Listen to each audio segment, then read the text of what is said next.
বাংলা বছরকে বিদায় আর নতুন বছরকে বরণ করতে উৎসবে মেতে উঠেছে পার্বত্য জেলা রাঙামাটি। পাহাড়ি জনগোষ্ঠীর সবচেয়ে বড় এই সামাজিক আয়োজন এখন রূপ নিয়েছে এক মিলন মেলায়। চাকমারা বলেন বিজু, ত্রিপুরারা বৈশু, মারমারা সাংরাই, তঞ্চঙ্গারা বিশু, অহমিয়ারা বিহু। নাম ভিন্ন হলেও আয়োজন একই। তাই তো শহর জুড়ে ব্যস্ততা, পাহাড়ি পল্লীতেও চলছে প্রস্তুতি।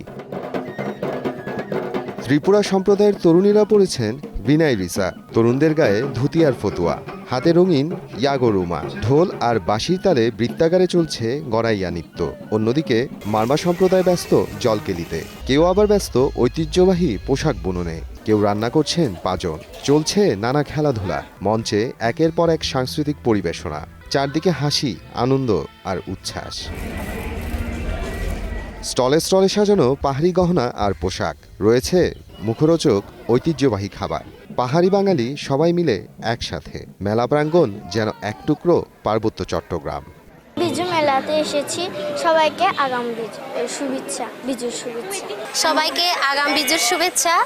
আমরা আজকে বিজুর র্যালি করতে আসছি। আমাদের পাহাড়ে সম্প্রীতি বই আসুক, আগামী দিনগুলো আমাদের সুন্দর হোক। নতুন বিজু বছরের শুরু হতে যাচ্ছে, অনেক স্টল বসছে, আমরা ট্রেডিশনাল অনেক কিছুই দেখতে পাচ্ছি। এটা হচ্ছে আমাদের একটা গুরুত্বপূর্ণ একটা উৎসব, আমাদের পাহাড়িদের একটা, আদিবাসীদের একটা গুরুত্বপূর্ণ উৎসব।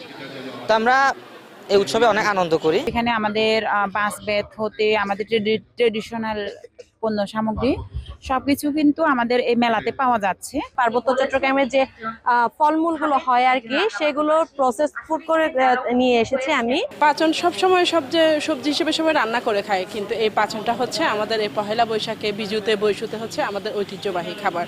এই অনুষ্ঠানের আদর্শে আমরা আদর্শায়িত হয়ে আমরা সকল গোত্রের, সকল ধর্মের, সকল বর্ণের, হিন্দু, মুসলিম, বৌদ্ধ, খ্রিস্টান সবাই মিলে আমরা একই আদর্শে বলিয়ান হয়ে আমরা একসাথে বাস করব, এখানে শান্তিপূর্ণ সহাবস্থান করব। পার্বত্য একটা সম্প্রীতি অঞ্চল, আমরা আমাদের উৎসব অনুষ্ঠান আমরা সুন্দরভাবে করতে পারছি, সেটা আমি বাংলাদেশ সরকারকে ধন্যবাদ জানাচ্ছি। বিজুতে আমরা পরস্পরের সাথে মিলিত হই, এটা আমাদের সামাজিক বন্ধনের একটা দৃঢ় পদক্ষেপ, যেটা আমরা মনে করি বন্ধনকে আরো দৃঢ় করে, কাউকে ফেলে নয়, কাউকে রেখে নয়, সবাইকে উন্নয়নের ক্ষেত্রে এগিয়ে নিয়ে যাবে। আমি আপনাদের এইটুকু আশ্বাস দিতে পারি।